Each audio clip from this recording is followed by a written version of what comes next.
have an exciting interview today with Linda Yuangal. Is that right? Yep. Okay. And she's got a lot going on. She's in Pennsylvania. She's a grandma, and she has a just incredible eBay business that we want to talk to you about, because if she can do this, a lot of you guys out there can do it too. So welcome, Linda. Thank you. So tell us a little bit about your eBay background, how you got started, what you sell, that kind of thing. Okay. My name is Linda Yuangal. My store is Selling and Sold. I'm a buyer and a seller on eBay. I love to purchase things that I need. When I find a seller that serves me well, I become their repeat buyer. And that's the same thing I hope for others, is that they find items that they like from me, know that I do good business and I'm fast, and they'll want to buy something from me and then keep buying other items from me.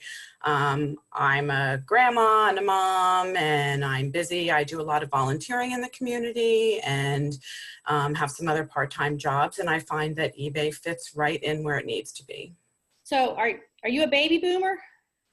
I don't know that I would technically say I'm a baby boomer. I'm right on the edge there. Then you're an early Gen Xer like me. Okay, you're right in that area where you're retired, but you aren't just going to sit around and do anything, and you want something interesting and fulfilling to do that's flexible and works with your life. Absolutely. I live in a small town called Fleetwood. It's like 15 minutes between Reading and Allentown.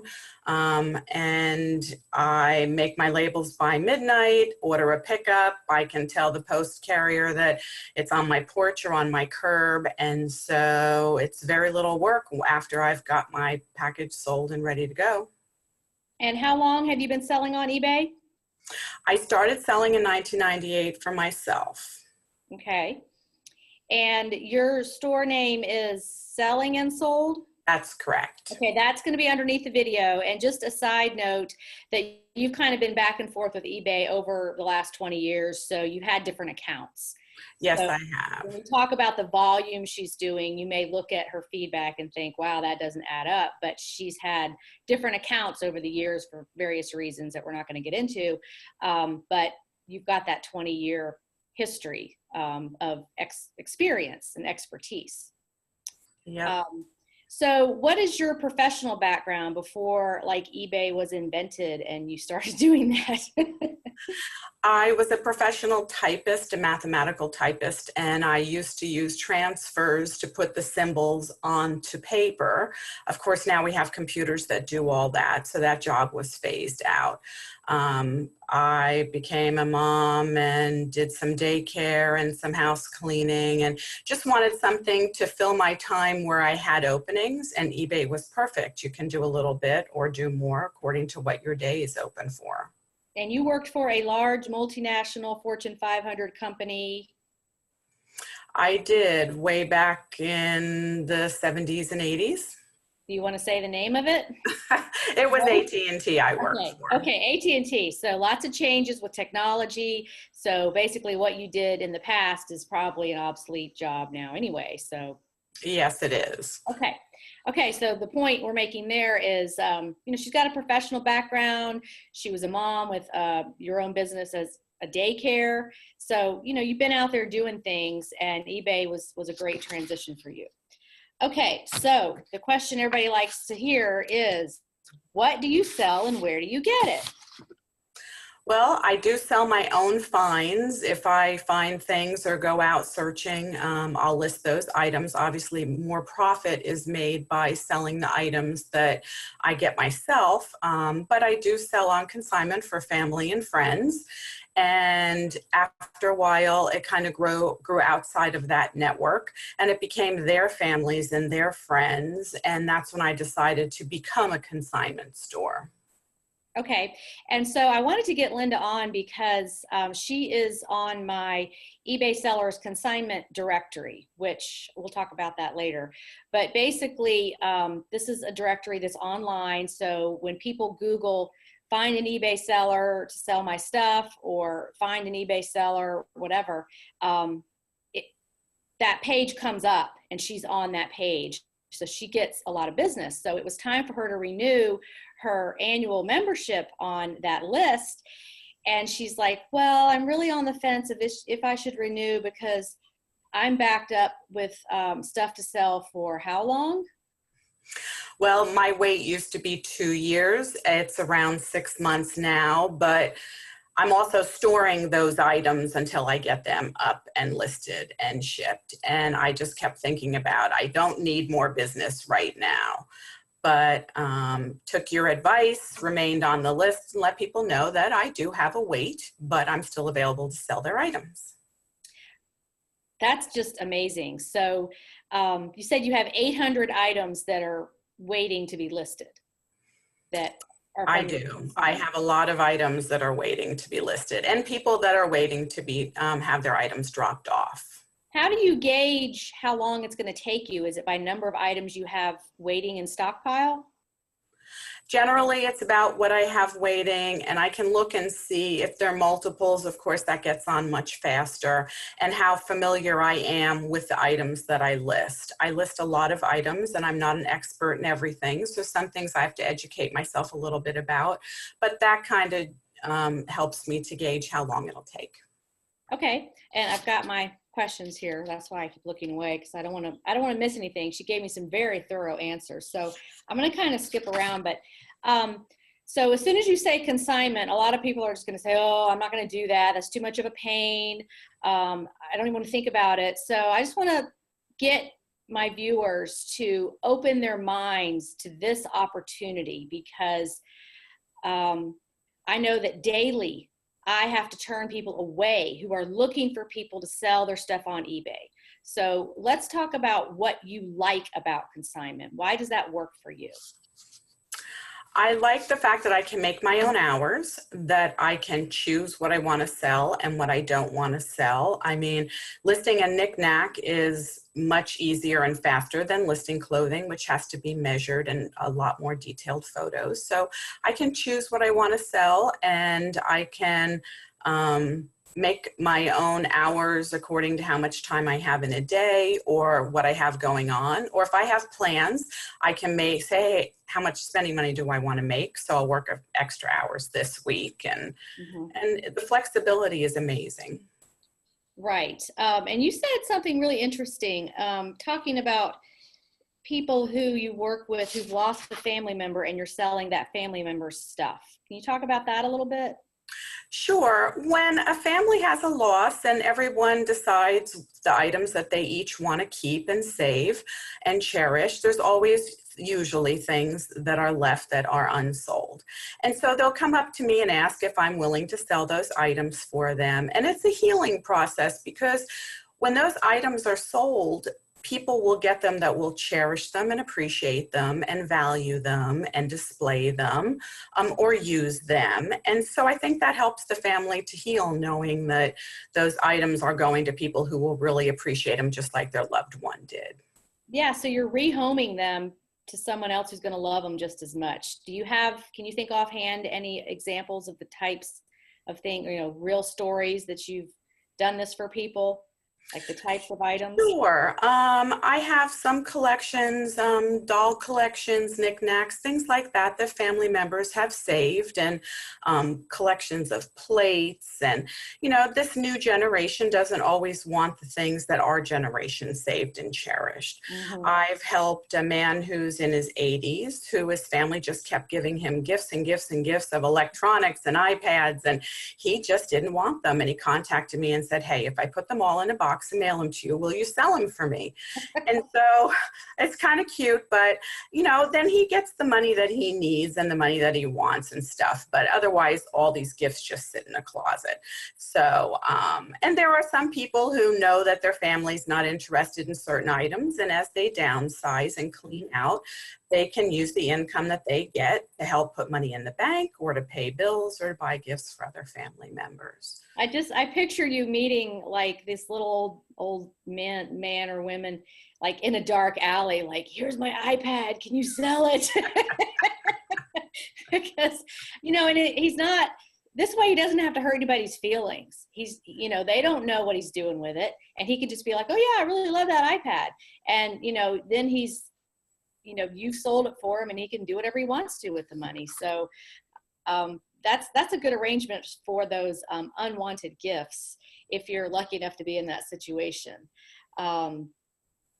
So do your clients, you said they will drive up to 4 hours to bring their stuff to you. I do. They decide what they want, and I tell them how they need to prepare it. Everybody's living standards aren't the same as mine. And so on eBay, they prefer that things are clean and that any defects are made clear and made known to the buyer so that when they receive the item, they're happy with it and they get exactly what they expected or something even nicer than they expected. And so when they drop them off, I make sure that their items are clean, and if it's clothing, they're wrinkled free. If, you know, I don't need to spend my time to make sure that their items are in good condition. And so it's almost like a consignment store that says, we need your clothing to be clean, brought in on hangers. It has to be ironed, no stains. You know, you have those, that criteria for your people as well. Do you, when you take somebody on, do you have documents or a list or something you send them of what you require? I don't, but normally we've had a few conversations. A lot of times it's over email, but sometimes it's phone. And people are very clear in the understanding of what I need of them when they bring their items to me. I mean, I have to make it look exactly like it is so that we don't have returns. Returns are like the most costly thing for a consignor. We don't want to have to deal with the issues of returns. We don't want that expense to be settled between the consignee and the consignor. You know, we want to make sure that items are sold and people get them, are very happy with them. And so they understand what I need before they drop things off. I mean, people that live with animals don't understand that other people might not want animal hair on their clothing. And people that drop shoes off don't understand that when they're photographed, we can see the dirt on the bottom. Right. So yeah, it has to be very clear what the consignor wants from people that drop the items off. Also, I'm not getting paid. I'm getting paid for listing the item and selling the item and not for cleaning the item. Right. So that I will agree, because I did consignment for years, and I just don't do it now because I just don't have time. It's not because I don't think it's a valuable part. You know, it's a great extension to your own eBay business because, like you said, you can take on what you want, but that is the hardest thing to deal with, people who don't understand eBay and who don't realize, you know what, this may take 6 months to sell. You're going to have to be patient. Or this is getting into the cons of the consignment arrangements, you know, the disadvantages. They just don't understand it's not worth what they think it is. You have to go by eBay completeds, recent completeds, and eBay is its own little universe. And just because you paid $300 for that thing back in 1970 doesn't mean it's going to be worth 10 times as much. It could be worth $1. I mean, do you run into that a lot? Yeah, that's part of the responsibility of someone who has a consignment shop. You need to educate the people to know that when they looked up what the item is, there could be several items that are listed for a specific price, but that doesn't mean that's what they sold for. So I have to explain to people that what they're selling for is the value of your item. And different times of year, different items have different values. So they may sell all year long, but they may get more for them at different times of year too. But it's up to the person who has a consignment shop to educate their people to understand that just because they drop an item off doesn't mean it's going to get listed right away. And just because they see it for sale at a certain price doesn't mean that the value of the item is that price. Yeah, that's the biggest problem with people who don't know eBay is they just look up an active item and it's like, just like the real estate market, you can put $1 million on your house. Doesn't mean somebody's going to pay that for it. You have to look at what the historical data shows as sold, and you're going to lose people there. You know, they're like, well, then forget it. I'm not going to do it. Or I don't want to wait 6 months. I need this money now. And it's like, you can't rush it. It sells when it sells. And Now, I will say that doing consignment for family I went there and I will never go there again just because it really is hard on relationships because they question your expertise and your intelligence. Oh, Suzanne's supposed to know how to do this. And she couldn't sell my fill in the blank.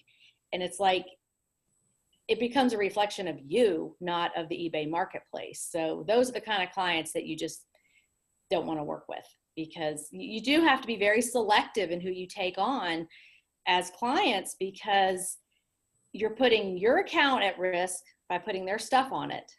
You've got to deal with the customer. You've got to take the risk of a return. You've got to do all the work. Now, do you charge like a listing fee? Some consignment sellers do that, like charge an upfront listing fee just for your time doing that. I don't. I currently charge 30% is my fee.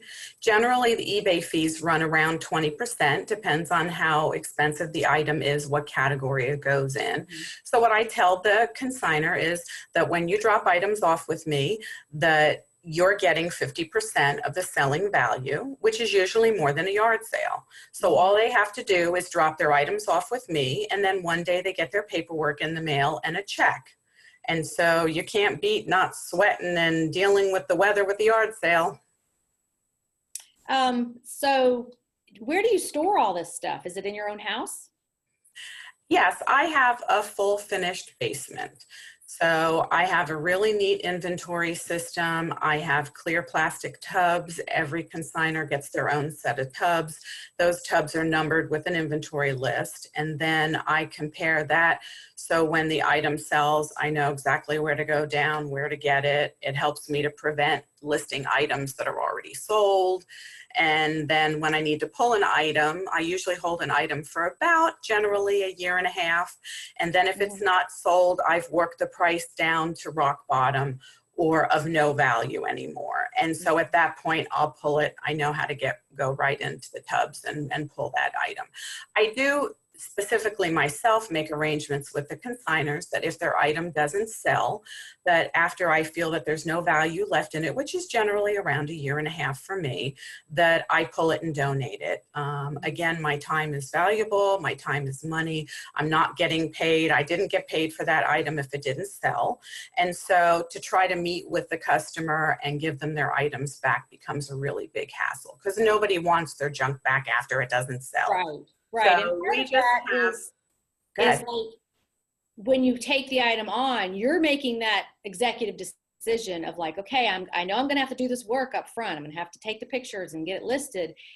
So you're very selective in what you're going to take on. You're obviously not going to take on things that aren't going to sell or that you don't think are going to sell.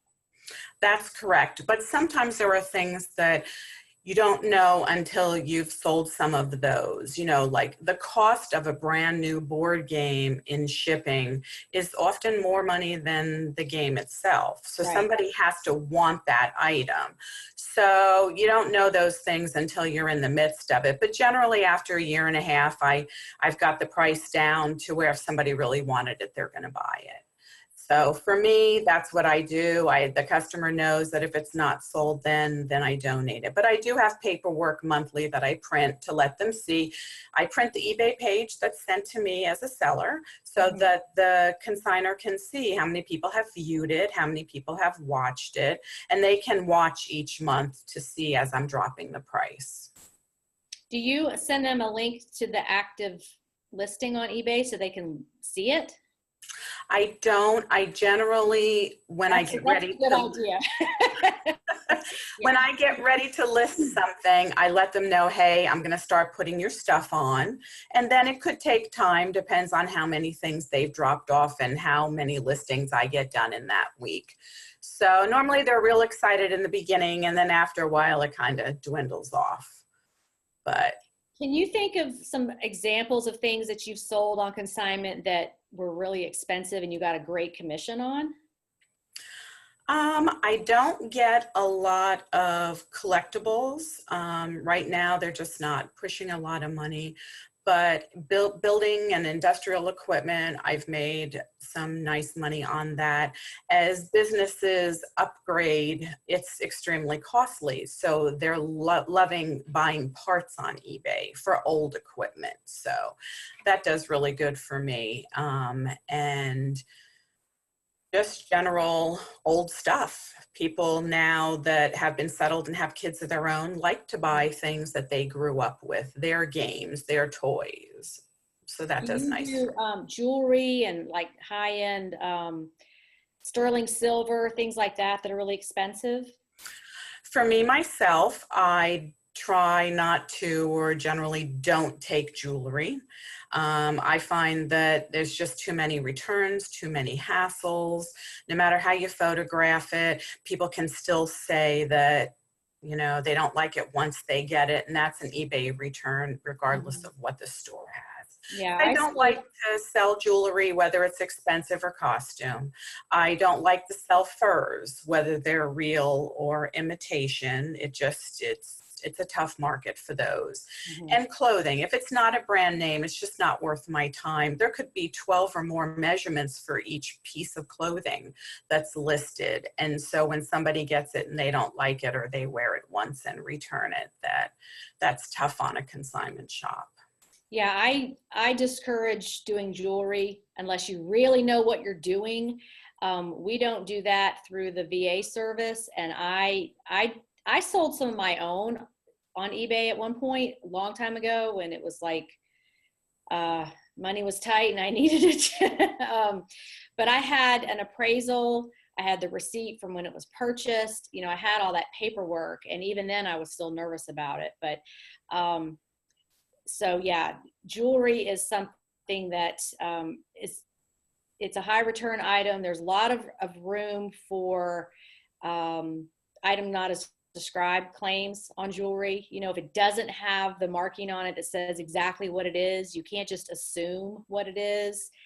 So just putting that out there. Have you ever done event tickets on consignment? No, I have not done those. I don't think I'm comfortable enough in that to do Yeah, that. that's another one that's kind of iffy. Got to be careful with that. But just the basic stuff, accumulation of the average American household is really where the money's going to be. So let's see, we've mentioned some of the cons were the customers think they know that it's worth more than it really is. They get impatient with the amount of time it takes to sell. And you said family and friends don't understand that eBay is my business, my income. If I don't work, I don't get paid. So, That's a tough thing for consignment sellers. I mean, you have to determine how much time you want to spend and what about you want your income level to be. And sometimes you make more money and sometimes you don't.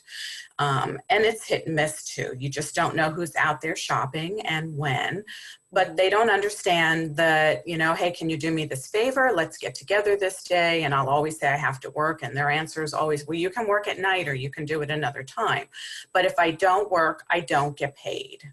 And so I guess people that are subcontractors out there, they understand, but that's how it is for an eBay consignor. If you don't work, you don't get paid.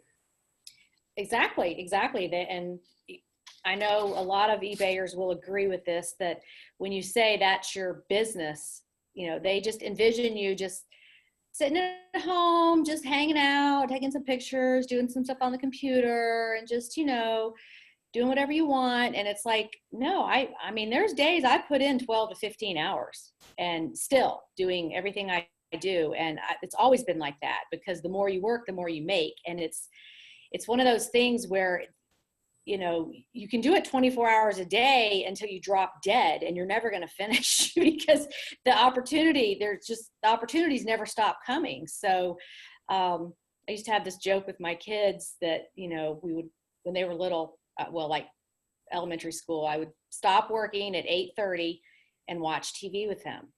for an hour before they went to bed. And I would always say, okay, one more item. Then I'll be like, no, wait, one more item. It's like, it never stops. So you have to make those boundaries for yourself. But that's usually people that just don't understand entrepreneurs in general. They just don't understand that all we see is opportunity. You know, we don't see, oh, 9 to 5, time to quit. It's like, no, there's more I can do. So you have to be disciplined. And then you did say about the return issue that now people are going to ask, okay, so you sell an item, you get the money. When do you give the money to your client? Do you wait until the return period has passed, or what do you do there? It depends on what the item is. I think after you've got some experience under the belt, you can figure out when people aren't going to return anymore. I usually pay my consignors maybe 3 times a year. It does cost money to mail things to them. Of course, that comes out of my 30%. And once again, that's something I'm not getting paid for. That's in my 30%. Sometimes it costs me $5 to mail an envelope to a consignor with their check. I like to give them the printout page from eBay that shows what the item printed for. And I also print the PayPal page so they can see where their item was going and that person paid how much money for the item and the shipping. And then I use the eBay calculator page to be able to send them the list of what the fees are, the PayPal and the eBay fees and my consignment fees. They can see the breakdown right down to the bottom to what they get. So that extra paperwork does take time. And so it sounds like you do it maybe quarterly. I generally around quarterly, usually when I list somebody's items, the first month, most of the things sell if they're priced right and the market's good for them. And then after that, it might be every 4 or 5 months. If Christmas time is coming, I try to get them, everybody a check in the beginning of December. The same thing when it comes like maybe the Easter holiday or just before summer. So there isn't too much of a rhyme or reason to when. It's just that I like to make sure that like every 4 months I'm in touch with them. Usually those are the items that are sitting anyway. Do you ever hear from them like, hey, you gonna send me some money, or do you just tell them up front, you get your money when you get it? Usually I tell them up front around every 4 or 5 months, right when their things go on, they know within like a month or 2, they'll get a payment because that's the bulk of their items. Okay. But after that, and everybody seems to have patience because often they forget that I even have their stuff that's being sold because they've received their first check and they know that everything else has a chance of never selling or sitting around for a while. I used to pay my clients monthly, and that was too much paperwork. So I liked your idea of at least quarterly because it is extra bookkeeping.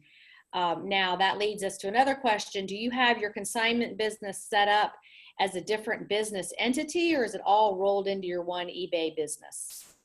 It's all rolled into my one eBay business. I keep really good records, and so I know what my fees are involved, and right. So for me, it works to put it in the packet.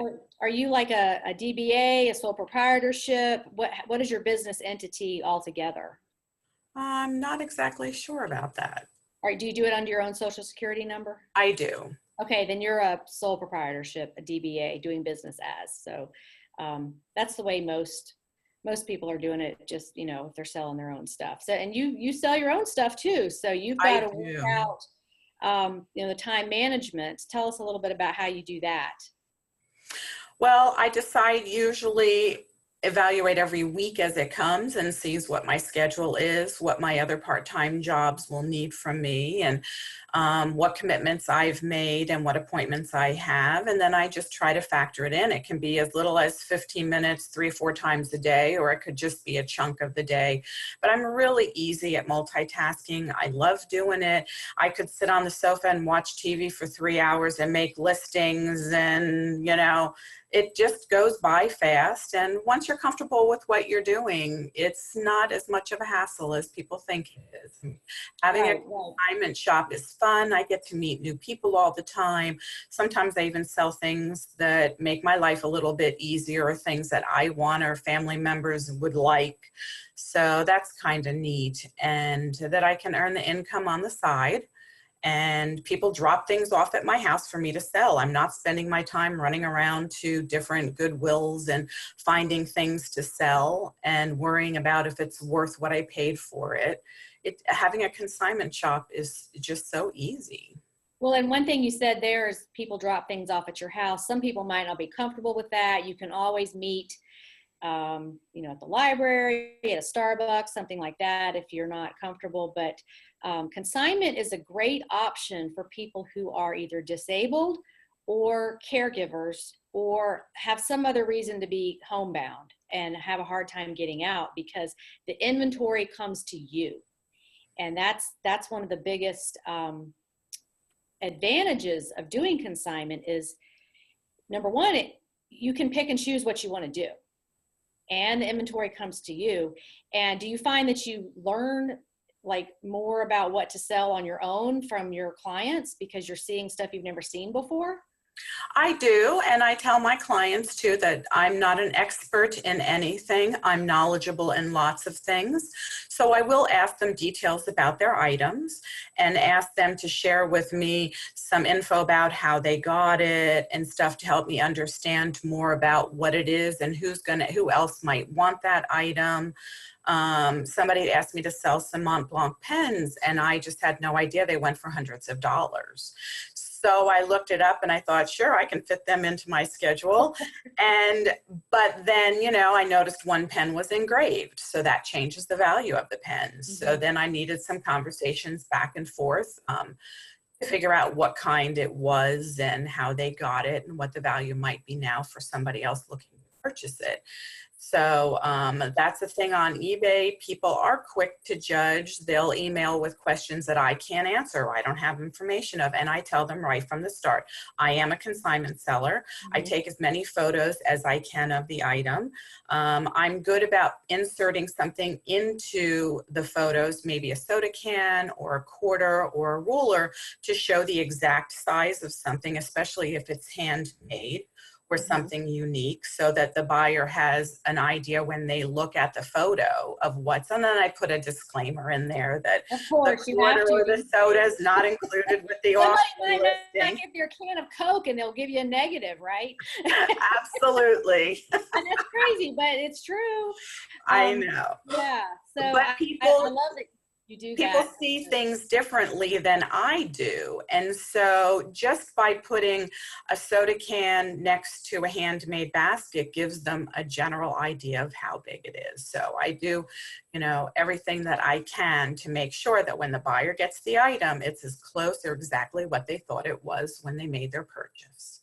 Well, and you said something there about having good communication with your clients, because if you're selling something, if you don't know what it is and there's going to be questions, you've got to be able to get that question answered, or at least tell the eBay buyer, hey, I've got to track down the owner of this item and get that information. It happened to me a few times. I was selling some musical instruments, which I didn't know anything about.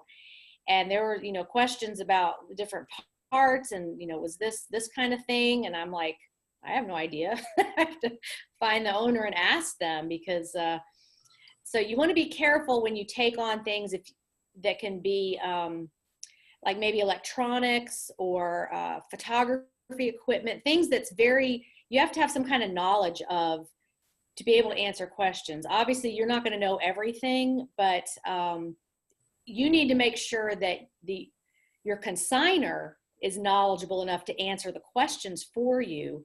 Or, some things may just go unanswered. You may just have to email back and say, hey, we don't know. And I've had to do that before. I've had to tell somebody that's asked questions, I'm sorry, but I don't know the answers to those questions. And if there's any doubt, please don't make the purchase, because the return is just a money eater. So if they don't get the answers they want, then I just don't think that they're a great fit for the item. So you said, let's talk about things that you should not sell on consignment that are a royal pain. You said jewelry can be a pain. You said some clothing, unless it's worth your time to sell. Is there anything else that you just absolutely steer away from that is just like, no way, I'm not touching that? I don't like to do parts like electronics, things like that. If I can't turn it on to know that it works, then I either will sell it as parts or say, I have no way of testing it. Please make this purchase knowing that it could, just make the purchase for parts only. Right. Because if I can't test it and I don't know that it works, then we're back to losing money on a return. What about things that have to be authenticated? Do you do any of that kind of stuff, like designer items, autographs, things like that? I don't do things that need to be authenticated, but I will sell items that are autographed. I take up close pictures. I include a ruler and I say, this item has been autographed, but there is no certificate of authenticity, and I cannot guarantee you that it was autographed by the person that it's on. So please purchase the item as what you see. Mm-hmm. And usually it does go for a substantially lower amount than something that has a certificate of authenticity with it. Yeah, that's a tricky business, autographs and signed items. You have to really either pay a service to authenticate, and that's going to come out of their profit, or, it may come out that, no, this is not authentic and you've paid to have it authenticated and that money's just gone. So that burden really should be on the consignor before they give it to you. That's what I've done, is offloaded that. I said, well, I'll do it for you if you go to this service and get it authenticated and provide me with the certificate of authenticity, then I'll do it. And then you put that burden of paying for the authentication onto your client before you even touch it. But, those kind of things are rare. You don't come across those a lot.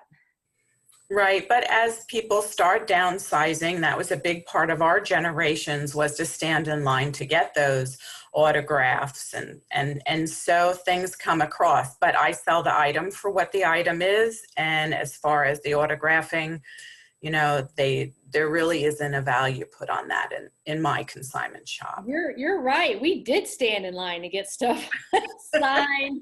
I remember concert things, and, at the record store when somebody would be there, and programs for different things. You're right. We did do that. So there's a lot of that stuff floating around out there. Now, what about international shipping? Do you do global shipping program?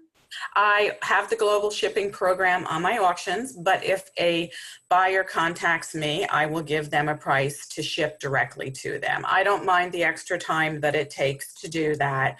And everything on eBay, like profit-wise and everything, my buyers pay my shipping. Mm-hmm. So there's no extra cost to me. And people will, and they appreciate it too. There are people that pay $60 to ship a $10 item. Mm-hmm. And if that's their choice and they want to do it, they do it all the time. I have no problem with it. I don't mind that. They do that all the time. Yeah. They do. So can you give us a ballpark of what you make average? I know it's up and down during the year, but average profit from your consignment business per month? That's really hard for me because I don't run my consignment shop based on a need for specific income. Mm-hmm. I run my shop on how much time I have, how much time I want to put into it. And if I want to earn extra income, I just do more work that month. I find that my 30% fee is fair and usually does me well for the items that I sell. And I think people are happy getting their 50%. And like I said, if something comes up and I want to earn extra money, that's the love of having a consignment shop. I can just work more. Would you say that $1,000 a month is doable if somebody really puts in the time? Absolutely.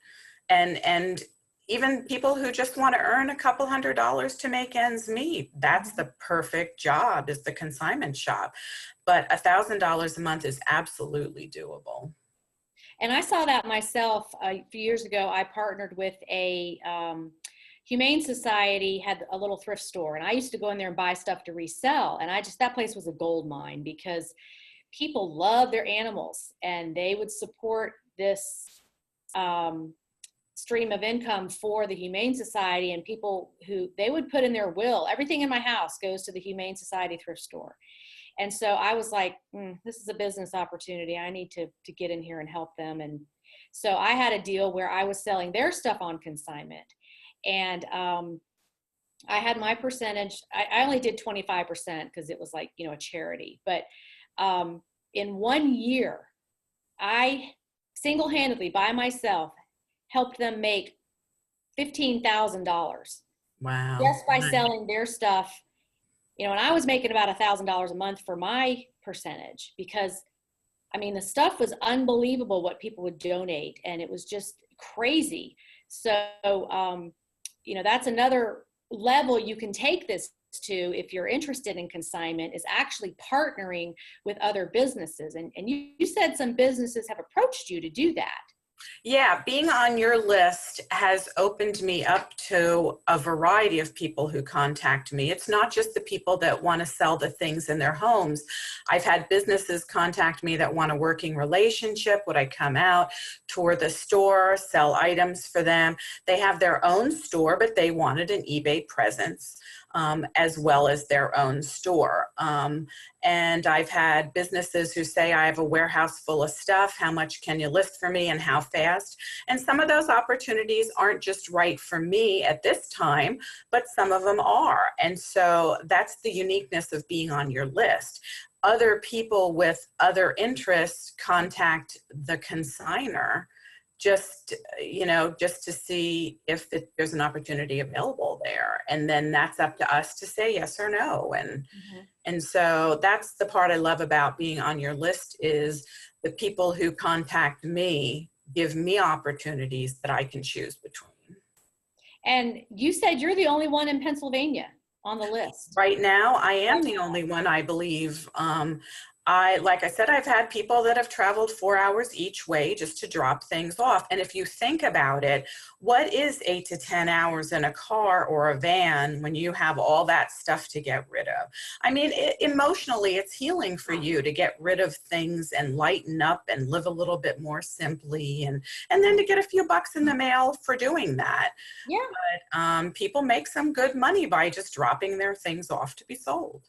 And consignment it's another win for everybody, because the client makes money, you make money, somebody gets a great item they may not have ever found anywhere else, and they're happy.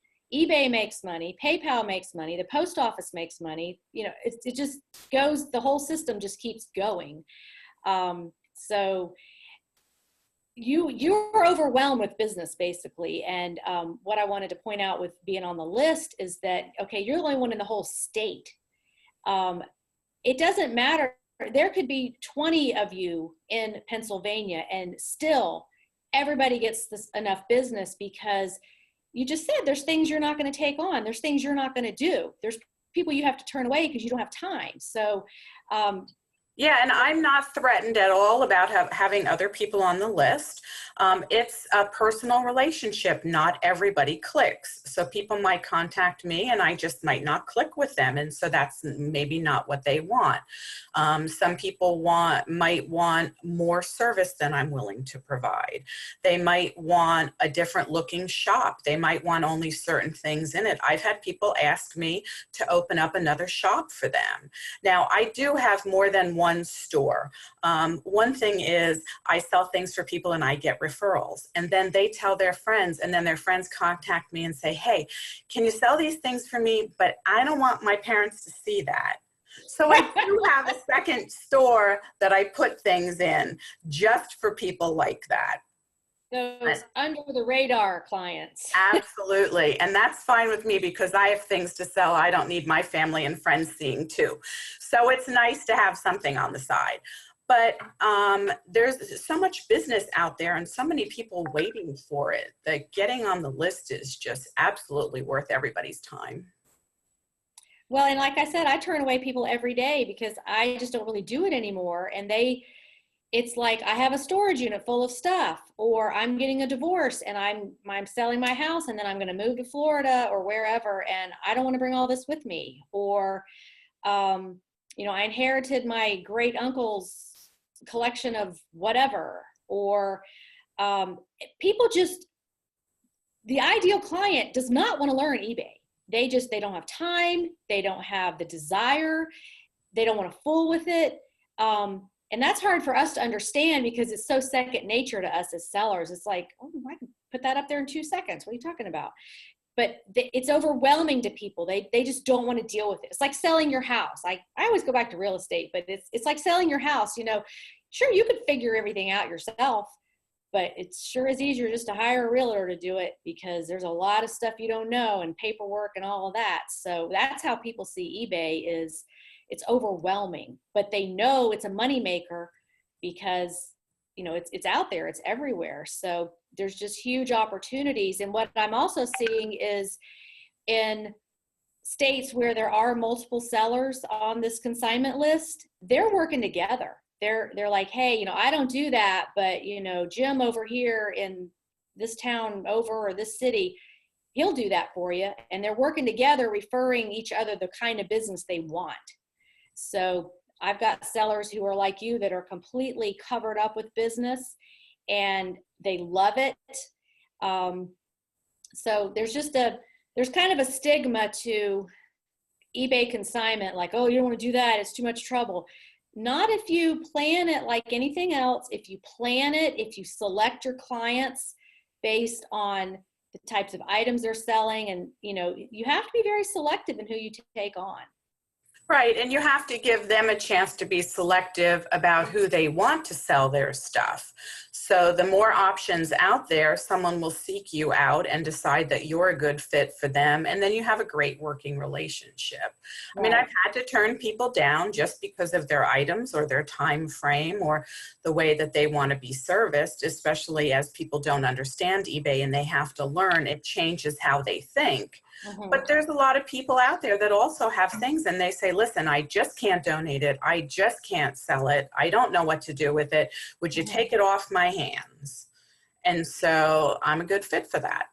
Well, you know, AARP has a guide that's called, it's like the Guide to Downsizing. I read it to try and be more helpful to people who I teach eBay to that are downsizing. And you know, one of the criteria is it used to be the save, donate, and throw away. Well, now there's a fourth category and it's sell online.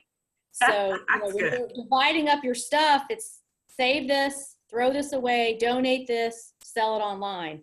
And if they don't know how to sell it online, this book is telling them to find someone to help them do it or do it for them. So you've got, you know, AARP now pushing baby boomers and pre-retirees, retirees, anybody who's downsizing, pushing them in that direction now because it is lucrative and you don't have to need to know how to do it. Find a consignment seller. So we're going to wrap up here in just a minute. I wanted to say you're under your final words section. You had 4 things. So let's go over those again. These are the 4 things that you require to take on somebody's stuff. I do. First, the item must be clean, free of animal hair, no fuzz, no dust, no dirt. I don't want those collectibles been sitting out for 2 years that need to be washed down. I also want, if it's clothing, that the items aren't stained or they aren't torn or they don't have buttons missing. There is a market out there for those items, but for me, I choose not to sell those items just because of how I decide I'm going to run my store. I also want the clothing to arrive with no wrinkles and no odors, and other items too. If it's going to smell like mothballs or something that might be offensive to the buyer, we need to eliminate those things. And specifically imperfections. I am going to highlight those imperfections so that my buyer receives something exactly that they want and they know all of those imperfections. And so I want my consigners to come in and show me those imperfections in case I miss something on an item that they've given me. Perfect. So you've got your rules laid out, and you know, part of this is just saying no. I mean, it's just like when you're shopping in a thrift store, you've got to know what to leave behind. And this is the same thing. You can't say yes to everybody because if it doesn't fit, it doesn't fit. It's just not, you're going to have to turn some people down because it's not right for your business. But that's the great thing about consignment is you're in charge. You know, you say who you're going to take on and who you're not. You say when you're going to pay them. You say what your commission is. You say what you're not going to deal with. And as long as you have to set those boundaries up front. People who get in trouble with consignment are the ones who are afraid to say no. And that's really important as a business owner is, you know, restaurants say no shirt, no shoes, no service. You know, they say no. So we got to say no if it's not right for us. Right. And another thing that's very unique to eBay consignment stores is that we educate people about eBay in order to have them be informed and be happy with our service. And also we're serving the buyers who are buying these items. So it is an educational process. They may not be familiar with all the details, but they need to know some specifics about eBay when we take their items. Perfect. Okay, well, we're going to wrap this up. Stay tuned. I'm going to explain my consignment directory at the end of this interview, but is there any last words you want to give, Linda?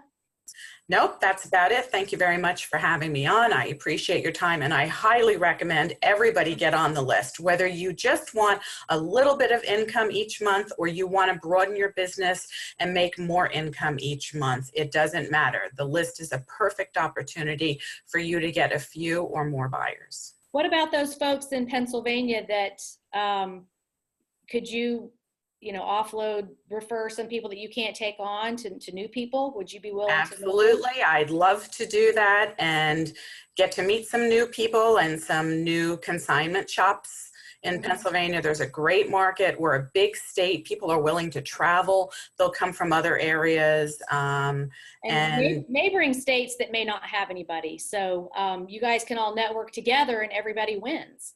Absolutely. Great. Well, thank you so much, Linda. I know you're super busy, so I appreciate you taking the time to talk today, and happy selling. Hey, eBayers, it's Suzanne A. Wells. And did you know another way to make money with your eBay selling skills is to sell things for other people? There is a huge need for this as more and more people are downsizing and wanting to make money with their lifetime of accumulation of stuff. You can connect with these people and make money when you join my eBay Consignment Directory. So what do you get? First of all, you get a sample contract to use with your clients, so you'll know exactly what to tell them when they sign up with you. Also, a tip sheet with do's and don'ts to help you understand the best way to run your consignment business. You also get unlimited email support, so I'm here anytime you need me to help you answer questions from your clients or get you started with a consignment business. Also, there's a money-back guarantee. If you feel like consignment's not for you or you're not getting any calls or emails from prospective clients, after 60 days, I will refund your money. The cost to join is only $50 a year, so check out the link below and discover how consignment can help you make more money with your eBay skills. You can just roll it into what you're already doing now. Thanks for watching and have a great day on eBay. Bye.